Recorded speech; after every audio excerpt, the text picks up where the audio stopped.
네, 우리 함께 사도신경으로 신앙 고백 들으심으로 주일 예배를 하나님께 올려드리겠습니다. 나는 전능하신 아버지 하나님, 천지의 창조주를 믿습니다. 나는 그의 유일하신 아들, 우리 주 예수 그리스도를 믿습니다. 그는 성령으로 잉태되어 동정녀 마리아에게서 나시고 본디오 빌라도에게 고난을 받아 십자가에 못 박혀 죽으시고 장사된 지 사흘 만에 죽은 자 가운데서 다시 살아나셨으며 하늘에 오르시어 전능하신 아버지 하나님 우편에 앉아 계시다가 거기로부터 살아있는 자와 죽은 자를 심판하러 오십니다. 나는 성령을 믿으며 거룩한 공교회와 성도의 교제와 죄를 용서받는 것과 몸의 부활과 영생을 믿습니다. 아멘. 찬송가 31장 찬양합니다.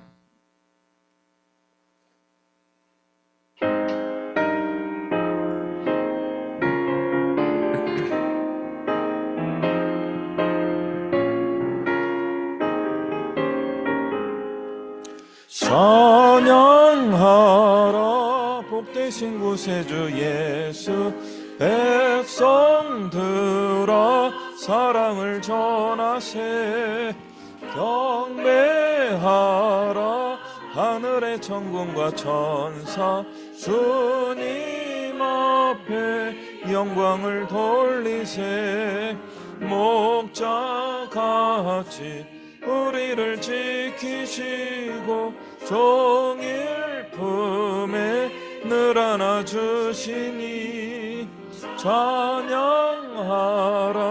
높으신 권세를 찬양 찬양 찬양 영원히 드리세 찬양하라 복되신 구세주 예수 우리 대신 죽임을 당했네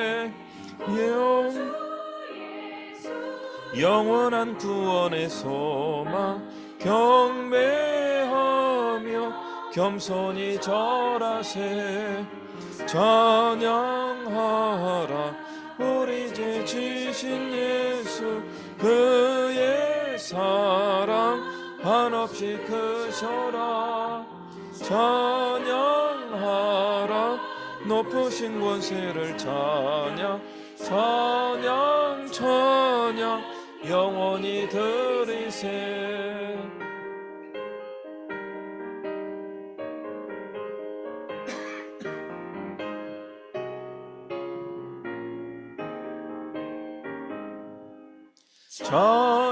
찬양하라 복되신 구세주 예수 천사들아 즐겁게 찬양해 보주 예수 영원히 다스리시니 멸류관을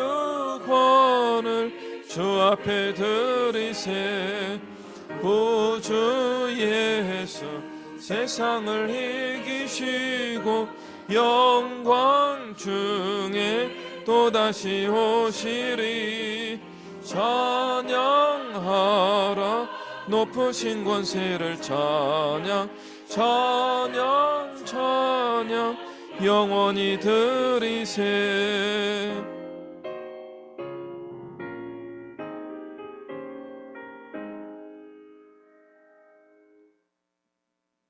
네, 기도합니다. 사랑과 은혜가 충만하신 하나님 아버지 고맙습니다. 오늘도 주일 아침에 또 하나님의 허락하심 가운데 우리가 힘을 내어서 주 앞에 함께 모였습니다. 우리가 어느 곳에 어떤 모습으로 있든지 이 시간 주님을 향한 저희들의 심령을 주님께서 굽어 살펴보시고 우리가 드리는 예배를 기뻐하시며 우리 한 사람 한 사람에게 하늘의 신령한 은혜와 복으로 이 시간 풍성하게 베풀어 주시옵소서. 그래서 우리 안에 주님을 만나는 기쁨과 감동이 넉넉하게 넘쳐날 수 있도록 은혜와 진리로 이끌어 주시옵소서. 하나님 아버지 벌써 2025년도도 2월을 이제 지나가고 있습니다. 빠른 시간 속에서 우리가 마음을 잘 지키며 세상의 풍조를 따라가지 않으며 세상의 여러 가지 사건들과 이야기들 속에서 우리 마음의 중심을 지키며 오직 말씀을 따라 살아가는 우리 모든 믿음의 식구들 되게 하여 주시옵소서. 특별히 이 시대에 하나님께서 우리에게 예비하신 그 은혜의 복을 우리가 넉넉히 받으며 그 복을 누리며 또 많은 사람들에게 이 복을 흘려보낼 수 있는 축복의 통로와 같은 삶을 살아가게 하여 주시옵소서. 주님, 우리나라가 많은 정치적, 경제적, 사회, 문화적으로 혼란과 어려움을 겪고 있습니다. 주님, 이 문제를 해결할 수 있는 지도자들을 세워주시고 그들이 하나님이 기뻐하시는 선한 방법을 따르며 우리의 사회를 보다 안정적으로 이끌어갈 수 있도록 주님 도와주시옵소서. 우리가 욕심을 따라 살아가지 않게 해주시고 항상 거룩한 목적을 가지고 살아가는 우리나라와 우리 민족이 되게 하여 주시옵소서. 이 모든 일을 위하여 우리 그리스도인들이 빛과 소금의 역할을 잘 발휘하여서 이 시대를 이끌어갈 수 있는 리더십을 발휘할 수 있도록 주님 도와주시옵소서. 좀 세계 여러 지역에서는 또 전쟁과 또 기근과 지진과 많은 어려움이 또한 발생하고 있다는 이야기를 뉴스를 통해서 접하고 있습니다. 주님, 우리의 손이 짧아 그들을 돕기는 어렵지만 주님의 손은 짧지 않기에 그들에게 은혜와 복을 베풀어 주시기를 간절히 소망합니다. 또 주님이 쓰시겠다 하실 때 우리가 그런 크고 놀라운 예일에 부족하나마 조금이라도 도움이 되어서 쓰임받는 우리가 되게 하여 주시고 세계 모든 곳에 주님이 주시는 평화가 회복될 수 있게 하여 주시옵소서. 이제 우리가 말씀에 귀를 기울입니다. 오늘 우리에게 허락된 그 말씀이 우리의 심령을 울리게 해주시고 우리의 삶이 새로워지는 우리의 믿음의 양분이 되게 하여 주시옵소서. 이 말씀을 붙들고 우리가 한 주 또 하루 또 우리 평생을 살아갈 수 있는 넉넉한 하나님의 은혜를 체험하는 귀한 말씀으로 역사하여 주시옵소서. 지금은 시작하는 시간이 오니 마치는 시간까지 주님 함께 해주시고 우리 하나님 홀로 큰 영광 받아 주시옵소서. 감사드리며 이 모든 말씀 예수 그리스도의 이름으로 기도하옵나이다. 아멘.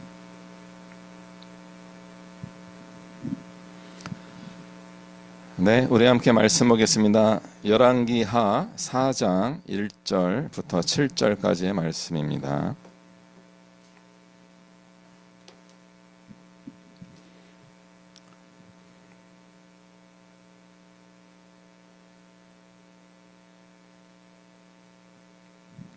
열왕기하 4장 1절부터 7절까지의 말씀 우리 함께 읽도록 하겠습니다. 같이 읽습니다. 시작. 선지자의 제자들의 아내 중에 한 여인이 엘리사에게 부르짖어 이르되 당신의 종 나의 남편이 이미 죽었는데 당신의 종이 여호와를 경외한 줄은 당신이 아시는 바니이다. 이제 빚준 사람이 와서 나의 두 아이를 데려가 그의 종을 삼고자 하나이다 하니 엘리사가 그에게 이르되 내가 너를 위하여 어떻게 하랴? 내 집에 무엇이 있는지 내게 말하라. 그가 이르되 계집종의 집에 기름 한 그릇 외에는 아무것도 없나이다 하니 이르되 너는 밖에 나가서 모든 이웃에게 그릇을 빌리라.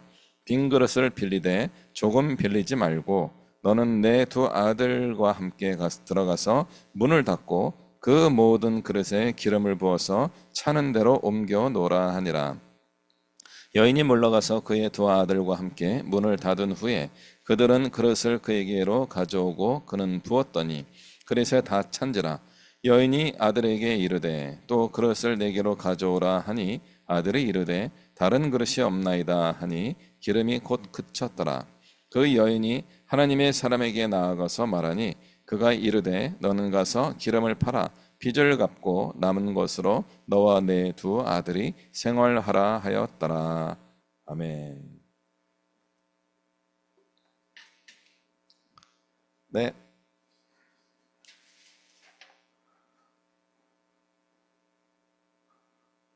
오늘 성도가 한 분 더 넣으셨습니다. 환영합니다. 화면에 이름이 떠서 반갑습니다.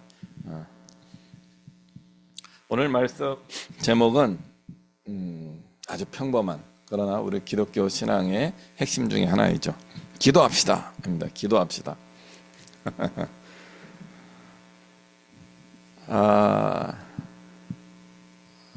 저도 이제 오늘 기도를 이야기하지만 기도하기가 은근히 어렵습니다. 기도 자체가 어려운 것이 아니고 기도하는 마음을 갖기가 어렵고 기도하기보다는 우리 머릿속에 저절로 생각이 막 움직이는 것이 먼저 일어나기 때문에 기도하기보다는 생각을 하게 되고 고민하게 되고 나의 생각을 따라서 행동하게 되는 일들이 늘 먼저 일어나게 됩니다. 그러나 기도는요, 잠깐 스탑 하는 겁니다. 멈춰서 기도해야 되는 겁니다. 생각하기를 멈추고 행동하기를 멈춰야지만 기도할 수 있게 되는 겁니다. 이 멈추는 걸 안 하게 되면요, 좀 심각한 경우는요, 죽을 수도 있어요. 죽어야지만 멈춥니다. 오늘 말씀에서 보니까 남편이 죽어요. 그래서 이 사람들의 삶이 멈추게 됩니다. 멈추게 되자 이제 홀로 된 이 여인이 기도하게 되는 겁니다. 근데 이 시대에는 기도가 우리 시대만큼 자유롭지 않았습니다. 그래서 선지자에게 찾아와서 부탁을 하는 게 기도였습니다. 우리 때는요, 예수 그리스도를 통하여 예수님의 이름으로 기도하면 되기 때문에 얼마나 좋은 시대가 되었는지 모릅니다. 그럼에도 불구하고 기도하기는 굉장히 쉽지 않습니다. 다시 한번 말씀드리지만 기도하기 위해서는 멈춰야 하는 겁니다. 오늘 등장하는 인물의 주인공이 엘리사이죠. 엘리샤라고 이렇게 부르는 것 같은데, 엘리사는 엘리야의 제자입니다. 엘리야는 유명하신 분이죠. 그래서 바알과 아세라 선지자들과 싸워서 이기신 그런 선지자로 알려져 있습니다. 기적을 많이 행하신 분이었죠. 반면에 엘리사는 밥 갈고 있다가 얼떨결에 엘리야가 나의 후계자가 되어라 이렇게 부르게 되죠. 당황합니다. 아버지에게 인사하고 와도 될까요? 뭐 하든지 말든지. 그러니까 인사 안 하고 그냥 엘리야를 따라 나서게 이제 됩니다. 갑자기 부르심을 받아서 선지자가 되었기 때문에 이 엘리사는 아마 그게 좀 싫었나 봐요. 그래서 엘리사가 했던 중요한 일 중에 하나는 무엇인가 하면요, 선지자 학교를 운영한 겁니다. 지금처럼 뭐 건물이 있어가지고 막 교육이 이루어지는 그런 것보다는 그냥 스승과 제자 사이에 모여 있는 공동체가 있었던 거죠. 그래서 엘리사가 제자들과 함께하면서 가르쳐주고 그들에게 어떤 하나님의 성령이 임재하기를 근데 기도해주고 아마 그런 것도 하셨을 거예요. 그 요즘 무협 드라마 같은데 보면요, 일종의 그 어떤 무술 정파 뭐 그런 겁니다. 뭐 아미파 뭐 이런 뭐죠? 뭐 소림파 해가지고 그 리더가 있고 그 안에 많은 사제들이 함께 하는 거죠. 아마 엘리사가 운영하였던 선지학교도 이와 유사하였을 것입니다. 그래서 엘리사라고 하는 스승님이 계시고 이 스승님을 따르는 많은 이제 제자들이 이 스승님과 함께 지내면서 선지자의 자격을 갖추기 위한 훈련을 받았다라고 여겨집니다. 그래서 우리 시대에는 신학교를 선지동산, 선지학교 뭐 이런 식으로 부르기도 합니다. 이게 최초의 원형은 엘리사에게 있지 않을까 이런 생각을 해보게 됩니다. 엘리사는요, 굉장히 많은 기적을 행합니다. 나아만이라고 하는 아람 군대 장관이 왔을 때 나병, 피부병을 이제 고쳐주는 일부터 시작해가지고 또 아람 군대가 쳐들어왔을 때 하나님의 천군 천사가 도와주셔가지고 그들의 눈을 다 가리게 해서 사마리아 성에서 포위해가지고 위협을 하고 그러나 죽이진 않고 보내주는 그런 기적도 행하고요. 그런 것뿐만 아니라 선지 제자들이 이게 밥 먹다가 독초를 먹어가지고 막 배앓이를 하는 거죠. 그럴 때 깨끗한 물을 마시게 하면서 병을 고쳐주게 하는 등 뭐 이런 크고 작은 기적들을 엘리야보다 훨씬 많이 행하게 됩니다. 그래서 엘리야는 큰 기적을 행한 분이었지만 항상 그분은 고민이 무엇인가 하면 혼자 하기 때문에 힘들다 하는 마음을 늘 가지고 있었던 분입니다. 그래서 어느 날 힘들어요, 그만하겠어요 하면서 조기 은퇴를 하시게 되고, 그 이어서 엘리사가 이제 선지자의 역할을 감당하게 되었습니다. 반면에 엘리사는요, 그 자기 제자들을 키울 뿐만 아니라 왕실과도 가까이 지내면서 국가를 위한 역할을 또 잘 감당하기도 하였습니다. 제가 볼 때는요, 엘리야보다는 엘리사가 훨씬 훌륭하시고요, 나이 많아서 돌아가시게 됩니다. 노년이 돼서도 계속 선지자의 역할을 잘 감당하셨던 분이 엘리사였다라고 이야기해집니다. 그래서 한편으로는 엘리야는 아쉬움이 있다라고 저는 얘기하시지만, 그러나 뭐 어떻습니까? 각자의 사명이 있기 때문에 엘리야는 엘리야의 사명을 감당하였고 엘리사는 엘리사의 사명을 잘 감당하게 되었습니다. 그리고 오히려 성경에서는요, 엘리야가 선지자의 대명사가 됩니다. 그러니까 변화산이라고 하는 변모하신 예수님이 그 변모하시게 되는 그 산에서 누구죠? 제자 3명이 그 3분을 만나게 되잖아요. 2분을 만나게 되잖아요. 그래서 한 분은 모세였고 한 분은 엘리야가 등장해서 예수님과 대화를 나누게 됩니다. 베드로가 다 놀라가지고 여기 그 텐트 3개를 칠게요 하면서 좀 자기가 무슨 말을 하는지도 모르고 뭐 엉뚱한 이야기를 하는 그런 장면이 있었습니다. 그때 등장하신 분이 모세와 엘리야였던 거죠. 그래서 엘리야는 선지자의 대명사였다라고 할 수 있습니다.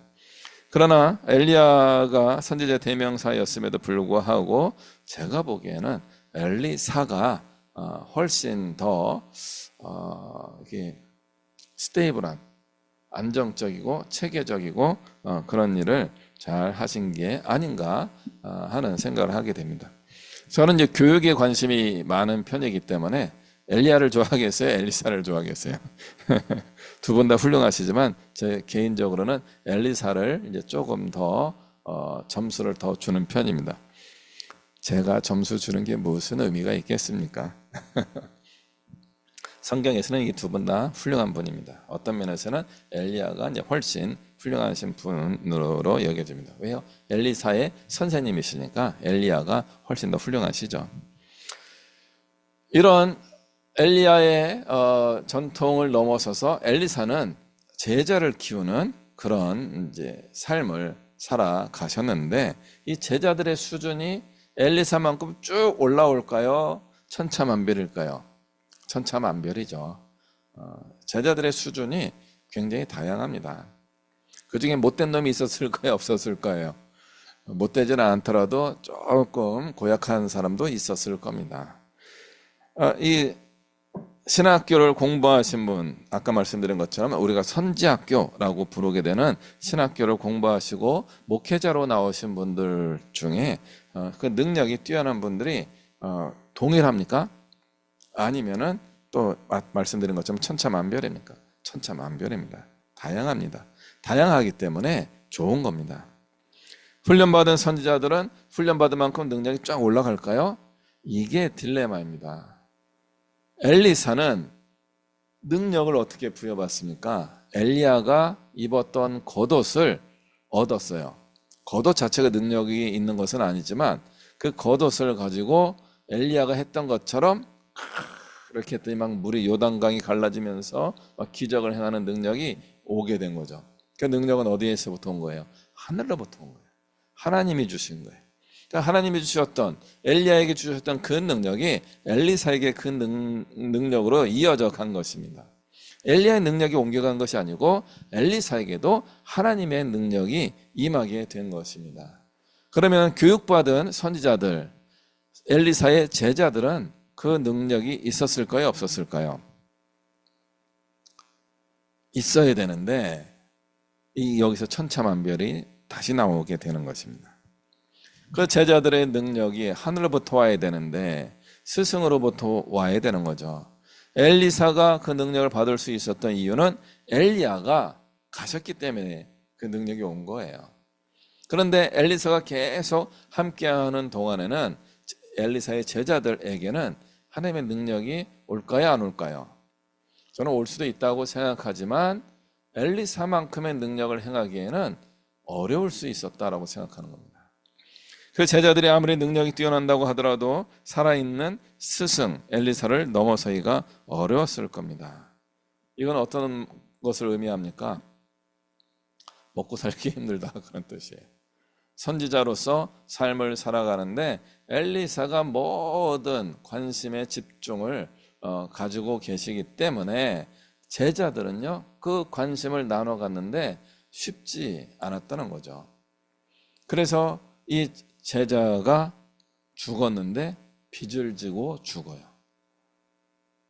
엘리사의 제자가 되었음에도 불구하고 이들의 삶이 나아지지 않았던 것입니다. 하나님의 일을 열심히 하면 복받을 것이다 라고 생각하였음에도 불구하고 이분은 신앙이 좋았어요. 부인이 와서 이렇게 이야기합니다. 나의 남편이 여호와를 경외한 줄을 당신이 아시지요. 나의 남편이 신앙이 좋았다는 것을 아시지요 라고 하는 거예요. 신앙이 좋았어요. 믿음이 좋았어요. 그런데 믿음의 능력을 발휘하는 데는 기회가 별로 없었던 거죠. 그래서 빚을 많이 지고 돌아가시게 됩니다.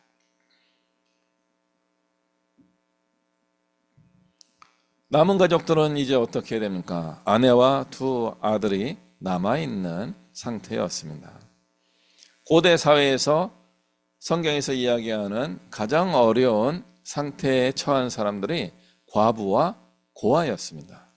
홀로 된 여인과 부모 없는 자녀가 되는 것이 고대 사회에서는 굉장히 고통스러운 일이었습니다. 두 아들은요, 어머니가 계시지만 홀로 된 여인이기 때문에 고아나 별반 차이가 없었을 것입니다. 그렇기 때문에 이 집은요 이제 큰일 났습니다. 두 아들은 어리죠. 이 여인은 젊죠. 무엇인가 할 만한 능력이 없죠. 고대 사회에서는 좀 나쁜 일들이 많이 일어나고 있지요. 이제 어떻게 해야 됩니까? 기도해야 되는데 그 시대에는 하나님께 직접 기도할 수 있는 그런 기도 방법을 몰랐습니다. 이렇게 간절히 기도하면 되는데 그렇게 기도를 할 수가 없었던 그런 시대입니다. 나의 기도로 되겠어? 하는 그런 믿음의 연약함의 상태에 머물러 있던 시대였죠. 그래서 선지자 엘리사를 찾아오게 됩니다. 엘리사에게 부탁을 하는 것이 기도였습니다. 어려운 일을 겪고 계십니까? 부탁하십시오. 기도를 전문으로, 전가요? 저도 열심히 기도하겠습니다. 기도를 전문으로 하시는 분들에게 부탁하시기 바랍니다. 그러나 더 좋은 것은요, 여러분이 믿음의 수준이 올라가서 직접 하나님께 기도하고 하나님의 음성을 듣고 하나님께서 해결해 주시는 은혜를 체험하며 살아가는 것입니다. 이게 제일 좋은 거예요. 그럼에도 불구하고 그게 잘 안 된다면 부탁하십시오. 기도할 줄 모르는 시대에는요 이런 지혜가 있었던 거죠. 다른 사람에게 기도를 부탁한다는 건 쉽지 않습니다. 그런데 그때는 이 방법밖에 없었던 거죠. 그래서 이 홀로 된 여인이 엘리사를 찾아와서 부탁을 하는 거죠. 이제 빚을 졌는데 어떻게 해야 되겠습니까? 엘리사가 기도하는 분이었음에도 불구하고 질문하면 즉문즉답 이거 하시는 스님 한 분이 유명한 분이 계시더라고요. 즉문즉답, 묻자마자 대답을 해준다 이런 겁니다. 아마 이 고단수가 되셔야지만 이게 되는 것 같아요. 저도 즉문즉답을 하고 싶은데 저에게 딱 질문하는 수가 어떻게 돼요? 저는 눈을 하늘을 쳐다보고 이렇게 생각을 해요. 생각 좀 해봅시다 이렇게 하는 거죠. 훌륭하신 분들은 즉문즉답을 하는데요. 죄송합니다. 저는 즉문즉답은 좀 안 됩니다. 그러나 기도는 할 수 있습니다. 엘리사가 늘 답을 준비한 사람은 아니었습니다. 이 여인이 이런 기도 제목을 가지고 부탁을 할 때 엘리사가 해준 대답은 무엇이었습니까? 큰일 났다 속으로는. 어떡하지? 아마 이런 마음을 가지셨을 거예요. 큰일 났네. 야, 이런 것까지 나한테 와서 물으면 되겠어? 이런 생각을 하였을 것입니다. 그럼에도 불구하고 엘리사가 거의 즉답을 해주게 됩니다. 엘리사가 그에게 이르되 내가 너를 위하여 어떻게 하랴? 내가 뭘 해주면 되냐? 내가 해줄 수 있는 걸 이야기해라. 그래 해줄게. 그게 되겠어요? 돈 좀 꿔주세요. 빚을 갚게 해주세요. 이건데요. 이 종의 그 선지자 제자의 아내도 알고 있죠. 우리 엘리사가 돈은 없는 것 같다 하는 거죠. 돈을 빌려주세요, 꿔주세요. 이게 문제가 해결될 수 있는 건 아니죠. 근데 이런 답변을 할 수 있다는 건 저는 굉장히 용기라고 생각합니다. 내가 뭘 해주면 될까? 무엇을 해줄까요? What can I do for you? 내가 뭘 해주면 돼요? 저는 우리 여러 믿음의 우리 식구들이, 여러분들이 이런 대답을 할 수 있는 용기 있는 신앙생활을 하셨으면 좋겠습니다. 누군가 나에게 부탁을 할 때 내가 뭘 해줄까? 어떻게 해주면 될까? 이 질문을, 이 답변을 할 수 있는 분들이 되셨으면 좋겠어요. 왜 나한테 그런 걸 물어? 나한테 그걸 요구하면 안 되지? 하는 표정으로 눈을 동그랗게 뜯고 꺼져! 이런 마음이 들죠. 저는 그런 마음이 들어요. 쉽지 않아요. 누군가 나에게 부탁을 할 때 기본적으로 거절하는 마음이 너무 먼저 생기는 겁니다. 그런데 엘리사는요, 내가 무엇을 해주면 되지요? 라고 바로 답변을 드리게 됩니다. 이 여인이 답을 알고 있었으면은 이렇게 기도를 부탁하러 오지 않았을 거예요. 엘리사 선생님, 이거 도와주세요. 이렇게 왔을 거죠. 구체적으로 도와달라고 했을 거예요. 그러나 이분도 답을 찾기가 어려운 거죠. 나의 상황이 이런 거예요. 나의 남편이 빚을 지고 죽었는데 두 아들을 종으로 끌고 가려고 해요. 어떻게 하죠? 라고 한 거죠. 내가 뭘 해줄까? 엘리사도 아는 거예요. 이 대답은 대답이 아니라는 것을. 그래서 두 번째 대답을 한 거예요. 두 번째 대답도 별거 아닌데, 네가 가지고 있는 것은 무엇이냐? 너의 집에 무엇이 있느냐? What do you have? Which do you have? 당신이 가지고 있는 것은 무엇이냐? 야, 있으면 그걸 빚을 갚죠. 있으면 그걸로 빚을 갚죠. 이 질문 너무나 황당한 질문 아니에요? 너 뭐 있는데? 없는데요. 그래 찾아봐. 기름 담은 그릇 하나 있습니다. 기름 담은 그릇 하나 있습니다. 하나님의 일하시는 방식 중에 하나가 뭐냐면요, 무에서 유를 창조하시는 하나님이십니다. 없는 것을 존재하게 만드시는 것이 우리 하나님이십니다. 하나님의 능력은 그 정도예요. 그러나 인간 사회에 살아가고 있는 우리들에게 하나님의 복을 주실 때는요, 무에서 유를 주시지 않습니다. 대부분의 경우는요, 내가 가지고 있는 것을 통하여 하나님께서 은혜와 복을 베풀어 주시게 되는 겁니다. 찾아봐야 돼요. 여러분이 가지고 계신 것이 무엇인가 찾아보셔야 되는 겁니다. 쥐꼬리만한 것이라도, 표현은 옛날 표현이죠. 아주 콩알 만한 것이라도, 쌀알 만한 것이라도, 밥풀 만한 것이라도 찾아보셔야 되는 겁니다. 이 여성이 이야기합니다. 기름 그릇 하나 있어요. 기름 한 그릇 외에는 아무것도 없습니다. 이 기름으로 무엇을 하겠습니까? 우리는 이 기름이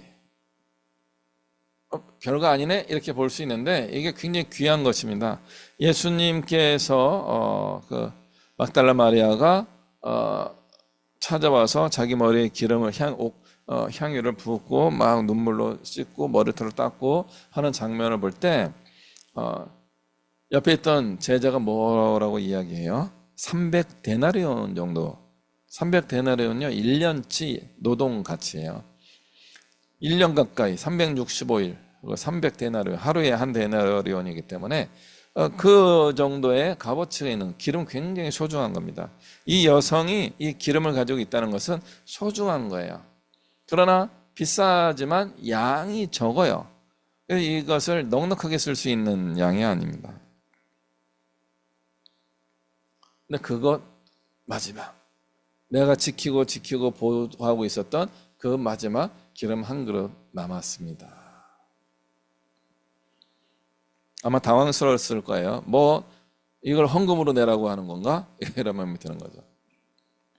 기름을 다시 한번 말씀드리면요, 기름은요 석유가 발견되기 전까지 굉장히 값어치가 있었던 귀한 상품이었습니다.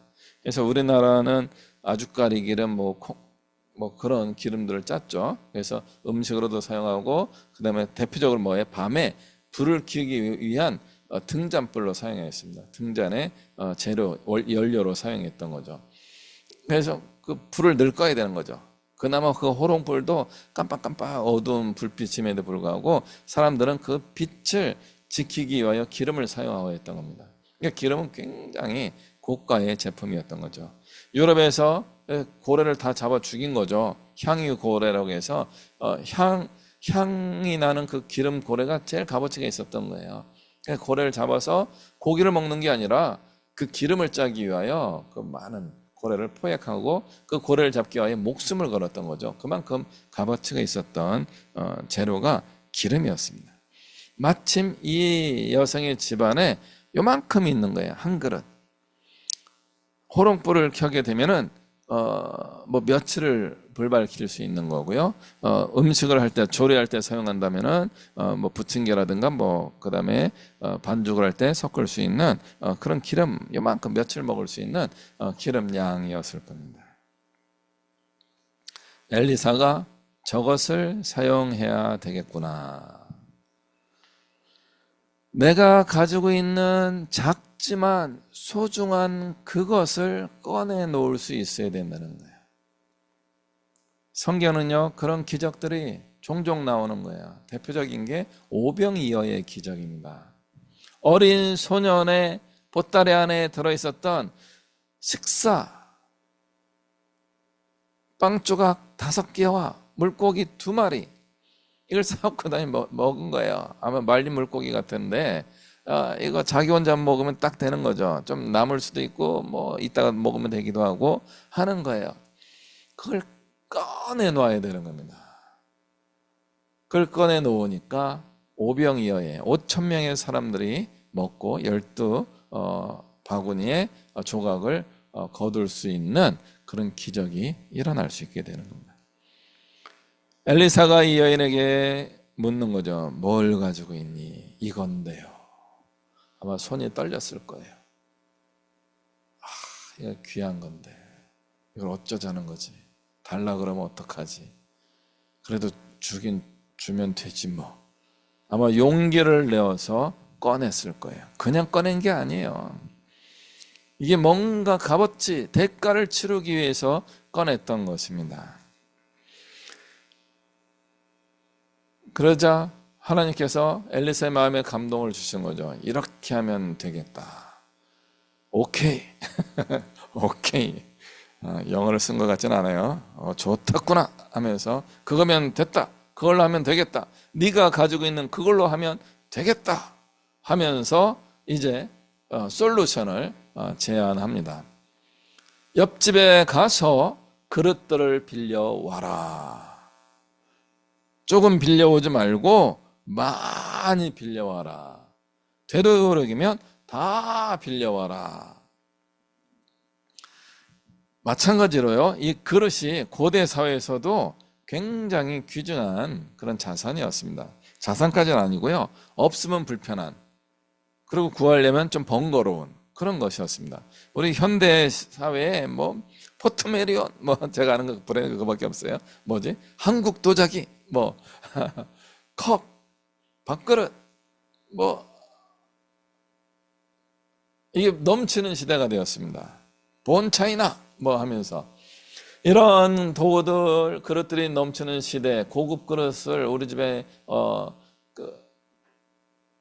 싱크대 찬장에 보관할 수 있는 그런 시대를 살아가고 있는 우리에게는 그게 이분들이 가지고 있는 그릇이 그렇게 소중해 보이지 않을 수 있습니다. 그러나 조금만 생각해 보셔도 이게 굉장히 소중한 것임을 알게 됩니다. 저희 어머니가 그 과정법을 많이 쓰시는 분이긴 한데 결혼할 때 이렇게 결혼하셨대요. 제 아버지하고 결혼하실 때 밥그릇 2개, 국그릇 2개, 숟가락 2개, 젓가락 2자, 찬장 하나, 고무신 신고 신혼살림을 시작하셨대요. 한 50년 전에, 60년 전에 결혼하셨던 대한민국의 풍속 중에 하나입니다. 사람들이 다 그렇게 살아갔던 거예요.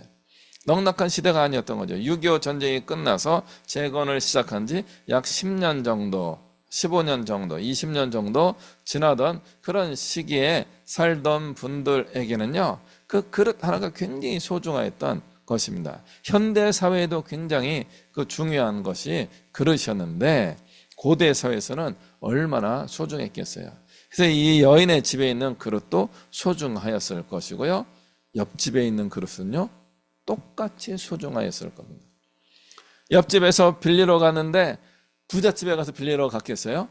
고만고만한 사람들 집에 찾아간 거죠. 나랑 비슷한 사람들, 동네 사람들 만나러 간 거예요. 그들과 만나서 그릇 좀 빌려줘 라고 이야기해야 되는 거죠. 왜? 묻지 말고 빌려줘. 여러분 빌려주시겠어요? 현대처럼 풍요의 시대에도 그릇 빌려주는 게 조금 애매한 거죠. 왜 달라 그러지? 궁금하기도 하고, 깨먹으면 어떡하지? 이런 마음이 드는 거죠. 옆집도 그릇이 넉넉한 집이 아니었을 거예요. 그 그릇을 빌려주기 위하여 별별 생각이 다 들었을 겁니다. 그럼에도 불구하고 그릇을 빌려준 거예요. 저는요, 이 장면에서 오늘 성경에서 설명해 주고 있지는 않지만 한 가지 중요한 이 집안, 엘리사의 제자의 집안의 평판을 보게 됩니다. 동네 사람들에게 그릇을 빌리는데 여러 집에서 빌려오게 된 거죠. 동네 사람들한테 인정을 받은 사람이었던 거죠. 이 사람이 그릇을 떼먹을 사람은 아니구나. 평판이 좋았던 겁니다. 기존의 삶에서 이 사람은 평판이 좋았던 거죠. 그래서 오늘 그 그릇을 어떻게 이게 뭐죠? 사기해가지고 그렇게 해서 우리가 다른 사람을 사기쳐가지고 얻을 수 있는 돈이 얼마나 되겠어요? 얼마 안 되는 거죠. 사실은 그 그릇보다 이 기름값이 훨씬 고가의 10배, 20배의 값어치가 있는 거죠. 그럼에도 불구하고 이 그릇을 빌리기가 쉽지 않았던 거죠. 그릇 숫자만큼 하나님이 기름을 채워주신다는 거예요. 그래서 되도록이면 많이 빌려야 되는데 많이 빌릴 수 있는 원동력은 뭐예요? 평상시 인간관계를 잘했다는 것입니다. 여러분, 평상시에 관계를 잘 맺으셔야 되는 겁니다. 옆집하고 뒷집하고 직장에서 동네에서 우리 사회에서 평판이 좋은 사람이 되어야 되는 거죠. 어느 정도 평판이 있으면 돼요? 그릇을 빌릴 정도의 평판이 있으시면 좋겠습니다. 내가 무엇인가 하려고 할 때 좀 도와줘 라고 할 때 자기가 가지고 있는 그 현물을 빌려줄 수 있는 사람, 그 정도의 평판을 얻으면서 우리가 살아갈 수 있어야 되지 않을까, 이런 생각을 하게 됩니다. 만약에 하나님의 사람 엘리사가 이런 기름이 넘쳐나는 기적을 행해 주신다고 할지라도 그릇 개수가 적었다면 결과가 좋지 않았을 겁니다. 엘리사를 통하여서 하나님이 주신 이 은혜와 복은요, 이 사람이 평상시에 살아온 삶이 함께 작동해서 완성되는 것이었습니다. 우리가 어떻게 살아왔는가가 우리의 삶의 축복의 원동력, 풍성해지는 원동력이 될 수 있는 거죠. 그릇의 개수를 늘릴 수 있는 원동력은요, 갑자기 되기가 어려운 거죠. 야, 내가 널 뭘 믿고 그릇 빌려주냐? 아유, 못 빌려줘. 왜? 왜 달라고 하는데, 그냥 빌려줘요. 안 돼. 알 수 없어. 못하겠어. 거절이 많은 거죠. 아마 거절을 했을 거예요. 우리 시대의 이 그릇은 무엇일까요? 아주 고가 품은 아니더라도 없으면 불편한, 그러면 또 나름 소중한, 아끼는 그런 것이에요. 그런 것을 내가 다른 사람에게 빌린다고 했을 때 선뜻 빌려줄 수 있는 사람들이 몇 명이나 되십니까? 이것은 우리의 평판입니다. 우리의 평판을 통하여 하나님이 복을 주시는 겁니다. 여러분은 사람들에게 어떤 평판을 얻고 계십니까? 평판 굉장히 중요한 겁니다. 이 평판이 안 좋은 사람들은요, 정말 하나님의 은혜의 복이 임할 때에 넉넉한 복을 받지 못할 수도 있습니다. 그러므로 우리는 이 평판을 좋게 만드는 일을 지금부터라도 해야 되는 겁니다. 그러나 그 사람들이 막 나의 시간과 삶을 손해보면서 이게 평판을 쌓아라, 그런 뜻은 아닙니다. 이것은 자연스러운 거죠. 내가 할 수 있는 만큼, 뭐예요? 나의 그릇을 빌려줄 수 있을 만큼의 삶을 살아야 되는 거죠. 내가 그릇을 빌려줄 수 있는 만큼 삶을 살아야지만 다른 사람들의 그릇을 빌릴 수 있게 되는 것입니다. 저는 이 여성이 평상시에 이런 삶을 살지 않았었다면 오늘 이 축복의 통로를 경험하지 못했을 가능성이 있지 않았을까, 이런 생각을 해보게 됩니다.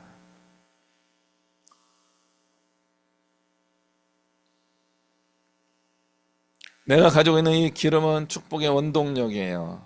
근데 이것을 나의 힘으로만 늘릴 수가 없는 거죠. 늘어나도 문제인 거예요. 집이 기름으로 가득 차는 거죠. 그게 뭐예요? 아무것도 아니에요. 지저분해지는 거예요. 사고가 발생하는 겁니다. 막 내 그릇에서 막 기름이 팍 석유 유전이 터지듯이 막 나오면 어떻게 돼요? 집 망하는 겁니다. 불나요. 그러다가 어떻게 해야 돼요? 그릇에 다 담아내야 하는 거죠. 그릇에 다 담기 위해서는요, 옆집에서 빌려와야 되는 거예요.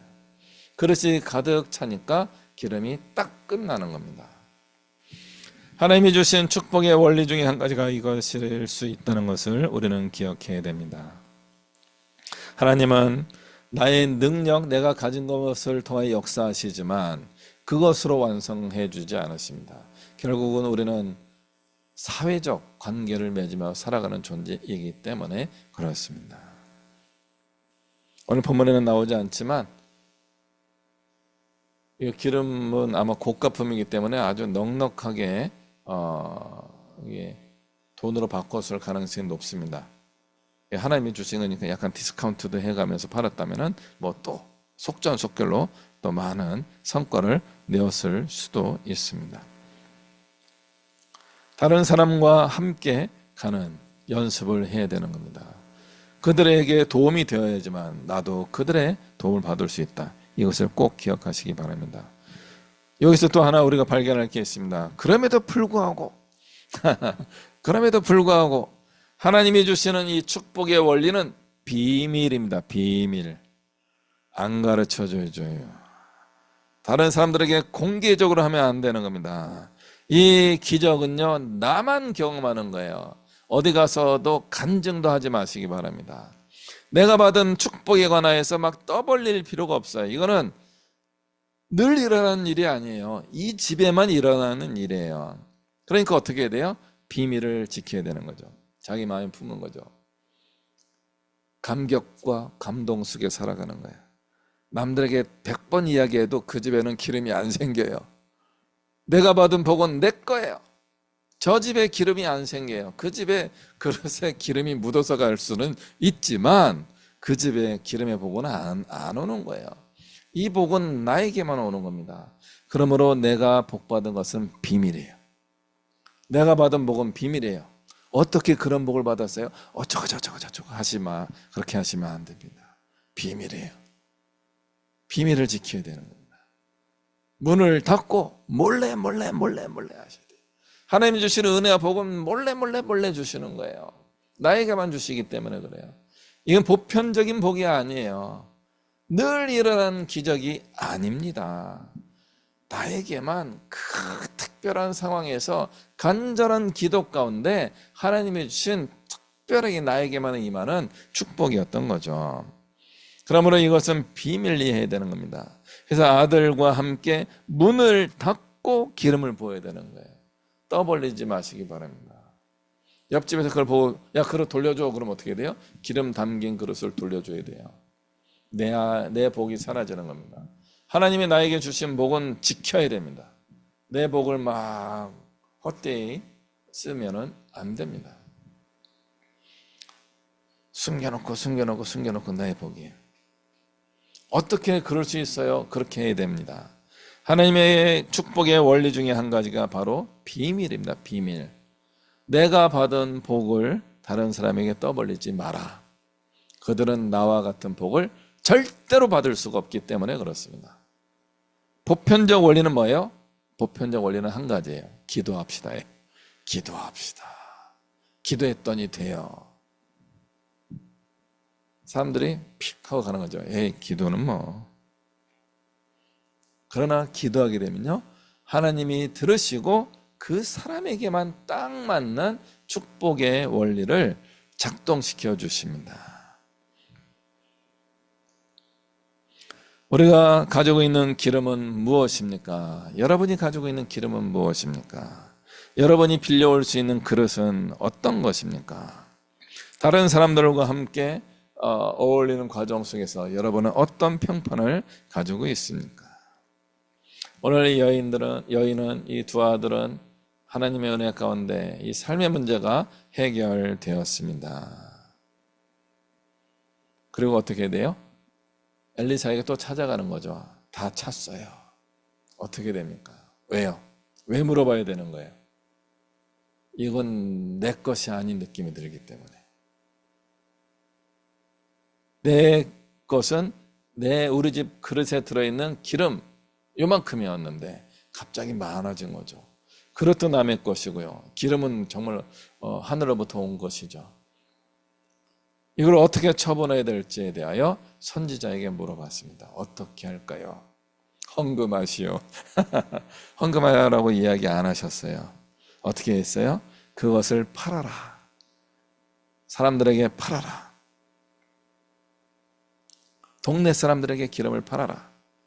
그릇을 빌려준 사람에게 그릇을 돌려주면서 기름도 팔아라. 내가 기름을 이만큼 담아줄 건데 사세요. 싸게 줄게. 그걸로 팔아서 빚을 갚고 이제 돈이 남을 것이다. 남은 것으로 너와 내 두 아들이 생활하라. 잘못하면요, 평생 먹고 살 만큼 일이 발생할지도 모릅니다. 그릇을 얼마나 빌려오느냐에 따라 달라지긴 하겠지만 어마어마한 복을, 요즘은 현대라면 뭘로 되려나, 부동산인가, 땅을 하나 샀는데, 제가 엊그제 목사님을 한번 만났어요. 그분이 2014년도에 일산 쪽에 교회를 하나 세우려고 건물을 하나 샀어요. 1억이 필요하면은 4억을 빌려. 그 당시 5억인가 6억 정도로 건물을 7억 정도 사야 되는데 2억 정도가 있어야지만 5억을 대출 받아야 되는데 어떻게 대출은 약속이 됐어요. 근데 1억이 모자랐어요. 근데 하나님 은혜로 1억이 생겼어요. 2억 원금을 내고 5억 대출을 받아가지고 건물을 했어요. 아직도 건물 빚을 못 갚았답니다. 지금 10년 넘게 이자를 내느라고 정신이 없으시대요. 그래서 어제 말씀하시는데 건물 가격이 20억은 됐습니다. 이렇게 이야기하더라고요. 할렐루야. 그래서 그분은 참 믿음이 좋으셔요. 이 건물은 제 게 아닙니다. 이건 정말 하나님의 응답을 받고 구매한 것이기 때문에 이것은 하나님의 것입니다. 그런데 이자 갚느라고 좀 쉽지는 않네요 하면서, 그래서 제가 이제 저도 건물도 없는데 빨리 파세요. 팔고 빚을 갚고 남은 금액으로 또 다른 곳으로 한번 준비하시는 게 좋은 방법이 되지 않을까, 저는 그렇게 생각합니다 라고 권했더니 본인도 하시려고 했는데 안 팔려서 또 문제라고도 하더라고요. 하나님께서 기름 부어주시는 방식은 여러 가지가 있습니다. 시간이 걸릴 수도 있고요. 아니면 신속하게 이루어지는데 주변 사람들을 통해서 이루어지는 것일 수도 있습니다. 그럼에도 불구하고 하나님의 이 기름이 넘쳐나게 되면요, 그것을 팔아서 빚도 갚을 수 있고 두 자녀와 함께 평안한 삶을 살아갈 수도 있을 정도로 넉넉한 은혜가 되는 것입니다. 우리 기도해야 되겠죠. 그래서 지금 삶의 문제, 나를 위하여, 가족을 위하여, 자녀를 위하여, 부모님을 위하여, 직장에서 문제와 여러 가지를 가지고 기도해야 할 때입니다. 특히 2025년 경제가 더 어려워진대요. 더 기도해야 되겠습니다. 그럴 때 하나님 좋은 사람들을 붙여주십시오. 그들을 통하여 기름이 흘러가게 하여 주시고 나에게 주신 복이 넘치게 하여 주옵소서. 이렇게 사모하는 마음을 가지고 우리가 기도해야 됩니다. 기도하게 될 때 네가 가지고 있는 것이 무엇이냐, 네 손에 있는 것이 무엇이냐, 그걸로 하나님이 나에게 기적을 이루어 주실 것입니다. 이런 기적을 체험하며 살아가는 우리 모든 믿음의 식구들 되시기를 주님의 이름으로 축복합니다. 기도하시겠습니다. 사랑과 은혜가 충만하신 하나님 아버지, 도와주시옵소서. 우리의 삶을 새롭게 하여 주시고 하늘의 은혜의 복을 우리에게 베풀어 주시옵소서. 예수 그리스도의 이름으로 기도합니다. 아멘. 찬송가 371장 찬양하겠습니다.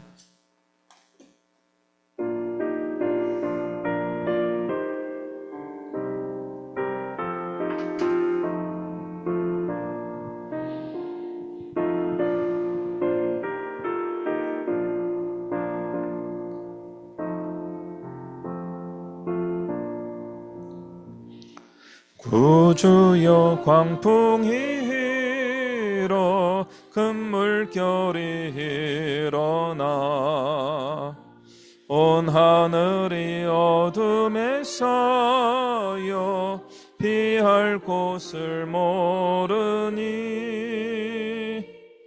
우리가 죽게 된 것을 안 돌아봅니까? 깊은 바다에 빠지게 된 때 주무시려 합니까? 큰 바람과 물결아 잔잔해 잔잔해 사납게 뛰노는 파도나 저 흉악한 마귀나 아무것도 주 편안히 잠들어 누신 배 뒤엎어놓을 능력이 없도다. 주 예수 나를 부지저 잔잔해 잔잔해 주 예수 풍파를 꾸짖어 잔잔하라. 구주여 떨리는 내 맘 저 풍랑과 같아서 늘 불안에 쌓여서 사니 날 붙들어 주소서. 세상의 풍파가 나를 삼키려 합니다. 지금 죽게 된 날 돌아보사 곧 구원해 주소서. 큰 바람과 물결아 잔잔해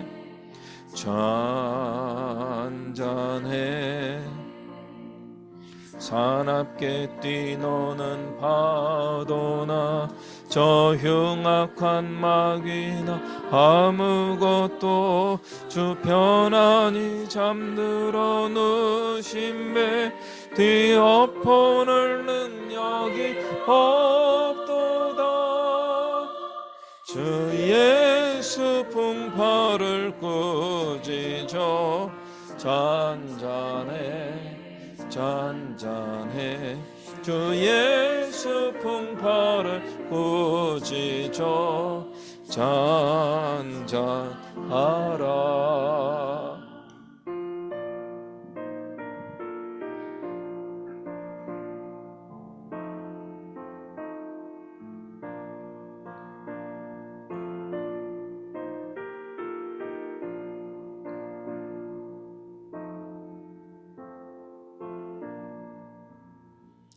사나운 광풍이 자고 큰 물결이 그치니 그 잔잔한 바다와 같이 내 마음이 편하다. 구주여 늘 함께 계셔 떠나지 마소서.